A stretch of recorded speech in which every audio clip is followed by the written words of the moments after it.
Mëngjesi yt, mbretëria që ti qeveris. Përshëndetje miq. Sot dua të flasim për diçka që ndodh çdo ditë, por shumica e njerëzve e injorojnë plotësisht, mëngjesin. Mëngjesi nuk është thjesht një orë alarmi që bie, nuk është një filxhan kafeje i shpejt apo një vështrim i zymt në telefon. Jo, mëngjesi është një mbretëri. Është një territor i madh, plot potencial që ti mund ta qeverisësh ose ta braktisësh.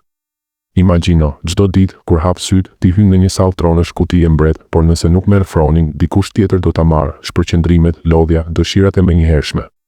Diferenca midis reagimit të verbër ndaj mëngjesit dhe komandimit të tij ndan të shumtët nga të paktët. Shumica e njerëzve humbasin orën e parë pa e kuptuar, duke u shtytur në rrjedhën e emaileve, lajmeve apo scrollit të pafund në rrjetet sociale. Por një pakicë e vogël, ata që zgjohen me qartësi, me disiplinë dhe me forcë të brendshme, udhëheqin veten në përditje si lider të vërtet, jo si sklever të shpërqendrimit. Sot do të zhvillojmë këtë ide hap pas hapi. Do të shohim pse mëngjesi është një territor i lirisë që duhet mbrojtur, si ta mbushësh me qetësi, si ta përgatisësh për kaosin e ditës, si ta forcosh identitetin tënd, si ta ndezësh forcën e vullnetit me trupin tënd dhe si ta mbyllësh me falënderim. Në fund do të kuptoni se mëngjesi nuk është thjesht një fillim, por një vazhdim i asaj që po bëhesh. Le të fillojmë. Pika 1. Mëngjesi si mbretëri, reagimi vs komandimi. Le të thellojmë idenë e parë, mëngjesi si mbretëri. Çfarë do të thotë kjo në praktikë? Çdo mëngjes kur zgjoheni, ju keni një mundësi unike, një orë e pastër, pa ndërhyrje nga bota e jashtme. Është si një fushë lufte ku ti mund të vendosësh rregullat. Por shumica, ata reagojnë. Alarmi bie dhe në vend që të ngrihen menjëherë, shtrihen për 5 minuta të tjera, pastaj 10, pastaj një orë të tërë është shpëtuar. Mendimet vinë si stuhi, sot do të jetë një ditë e vështirë, nuk jam gati, le të shoh çfarë ka ndodhur në natë. Ky është reagimi, një dorëzim i menjëhershëm të impulset. Dhe rezultati? Dita fillon me kaos të brendshëm, me një ndjesë humbje e kontrolli që vazhdon deri në mbrëmje. Por imagjino të kundërtën, komandimin. Ti vendos orën e alarmit jo si një armik, por si një shërbëtor. Kur bie, ti ngrihesh menjëherë pa negociata. Nuk pret të ndihesh gati, sepse gatishmëria nuk vjen kur vetë.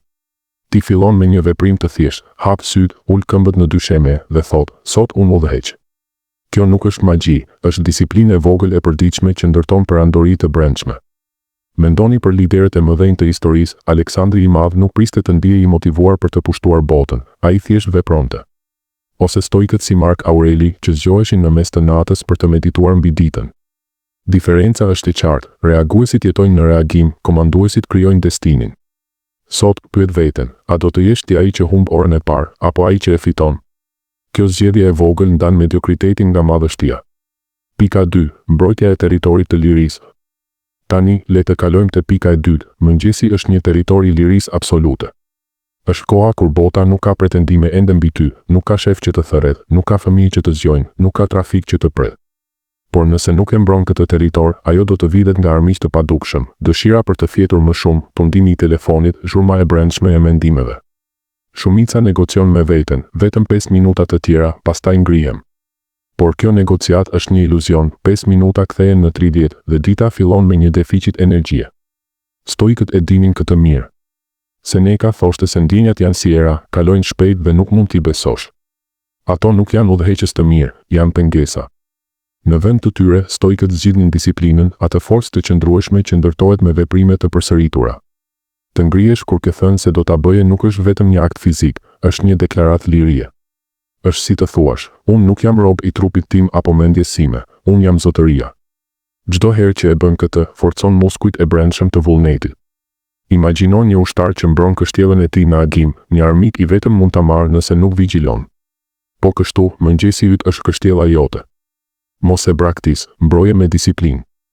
Dhe kur e bën, liria nuk është abstrakte, bëhet reale, një forcë që të çon përpara gjatë gjithë ditës. Pika 3. Qetësia si forcë e vërtetë. Pika e tretë na çon te qetësia. Shumë njerëz mendojnë se qetësia është boshllëk, një mungesë veprimi që të lë pas në garën e jetës. Por jo, qetësia është forcë e pastër. Në atë moment të parë të mëngjesit, kur je ende në heshtje, mendimet nuk janë ende stuhi. Frymëmarrja jote mund të thellohet, ndërgjegjja të zgjerohet si një liçe në qetë që pasqyron qiellin. Duke i rezistuar tundimit për të mbushur mendjen me zhurmë, një podcast, një video, një lajm urgjent, ti krijon hapësirë për qartësi të vërtetë. Bota do të mbetet e zhurmshme, plot me njoftime, thirrje dhe shpërqendrime.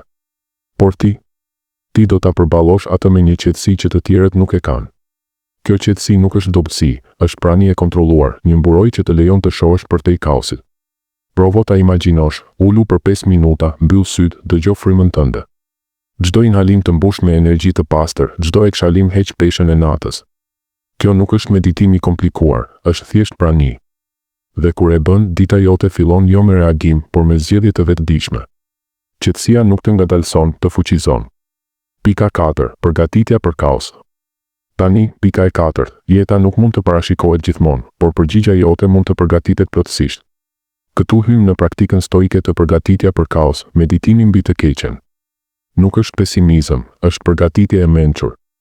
Çdo mëngjes imagjino frustrimet e mundshme, një takim që del keq, një email i keq, një bllokim trafiku. Shiko ato në mendje, ndjej emocionet, pastaj vendos si do të përgjigjesh. Nëse ndodh kjo, unë do të marr frymë dhe do të vazhdoj. Kjo i privon vështirësitë nga fuqia e surprizës, ato nuk të mposhtin më, sepse ti ke parë tashmë. Kur e përballon mëngjesin me këtë, çarmatos kaosin e ditës. Nuk je më një fëmijë i befasuar nga stuhia, je një kapiten që ka hartuar rrugën. Kjo praktik nuk të bën të pathyeshëm, por të pathyeshëm ndaj panikut. Provoje sot, shkruaj 3 sfida të mundshme dhe përgjigjet e tua. Do të shohësh si dita bëhet më e kontrollueshme. Pika 5. Deklarimi i identitetit. Pika e 5. Prek identitetin tënd, që është i brishtë çdo mëngjes. Presionet e ditës, mendimet e të tjerëve, pritshmëritë shoqërore, shpërqendrimet konkurrojnë për të të treguar se kush je. Nëse nuk e deklaron ti së pari të vërtetën tënde, do të rrëshqasësh në konfuzion. Pra, përsërite ankorën tënde, unë jam ai që zgjedh disiplinën, unë jam lideri i jetës sime, unë jam i fortë. Përsëritja nuk është dobësi, është forcë e akumuluar. Çdo mëngjes që e bën këtë, hollon fijen e identitetit tënd, duke e bërë atë të pathyeshme si një zinxhir çeliku. Kjo nuk është afirmacion i zbrazët, është një betejë kundër rrjedhës.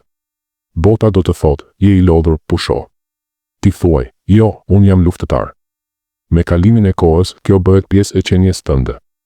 Identiteti yt nuk formohet nga rrethanat, formohet nga deklarimet e tua të përditshme. Pika 6. Forca e vullnetit me trupin. Pika e 6. Forca e vullnetit fillon me lëvizjen e trupit. Të ngrihesh dhe të lëvizësh nuk është detyrë, është deklaratë. Komoditeti nuk do të të qeverisë më. Çdo aktivitet i përpjekjes fizike, një shëtitje e shpejtë, disa shtrirje apo thjesht ecja në kuzhinë pa ulur, dëshmon se ti udhëheq impulset, nuk I ndjek ato. Përballja me shqetësimin fizik të vogël përgatit mendjen për vështirësitë më të mëdha mendore dhe emocionale. Trupi yt është instrumenti I parë I vullnetit. Kur e lëviz, mendja ndjek. Nuk ke nevojë për palestra të mëdha, fillo me lëvizje të thjeshta. Kjo ndes zjarrin e brendshëm që të mban të fortë gjatë gjithë ditës. Pika 7. Falënderimi si mburojë. Dhe pika e 7. Falënderimi. Nuk të bën pasiv, të bën të fuqishëm, sepse të lidh me realitetin në vend të iluzionit. Në heshtjen e mëngjesit, para kërkesave të ditës, falëndero për gjëra të vogla, një shtrat të ngrohtë, një ditë të re, shëndetin. Kjo bëhet mburojë kundër të drejtave dhe padurimin. Të kujton se asgjë nuk të detyrohet, çdo moment është I marrë hua.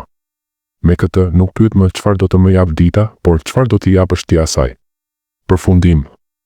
Në fund, miq, mëngjesi nuk është thjesht një fillim, është një vazhdim I asaj që po bëhesh. Është baza e padukshme mbi të cilën mbështetet çdo mendim, çdo veprim, çdo zgjedhje. Nëse nuk I dominon mendimet e tua në mëngjes, ato do të dominojnë në mesdit. Zgjohu si I Zoti I orës së parë, mbroje, komandoje dhe pjesa tjetër e ditës do t'i nënshtrohet forcës tënde. Provo këto hapa nesër dhe shiko ndryshimin. Nëse video ju pëlqeu, pëlqeni, abonohuni dhe shkruani në komente. Çfarë bëni ju në mëngjes? Faleminderit për vëmendjen, shihemi në video tjetër.